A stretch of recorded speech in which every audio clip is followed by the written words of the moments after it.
অতিরিক্ত পাকনামি করা মোটেও উচিত না, কারণ এটি অনেক সময় আমাদের চারপাশের মানুষের বিরক্তির কারণ হয় এবং বিভিন্ন ধরনের জটিলতা সৃষ্টি হয়। আর কথাটা কেন বললাম আজকে আমার এই ভিডিওটা দেখলেই বুঝবেন। আসসালামু আলাইকুম, হ্যালো এভরিওয়ান। ছোট্ট একটা ভিডিও আপনাদের সাথে শেয়ার করছি। সেদিন একটা কাজ ছিল, কাজটা সেরে চলে গিয়েছিলাম গ্রেভ আউটে।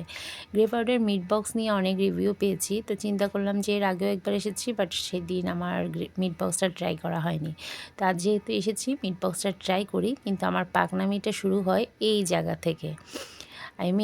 ওখানে ওদের দুটো মিট বক্স ছিল, একটা হচ্ছে নর্মাল মিট বক্স আর একটা হচ্ছে নাগা মিট বক্স।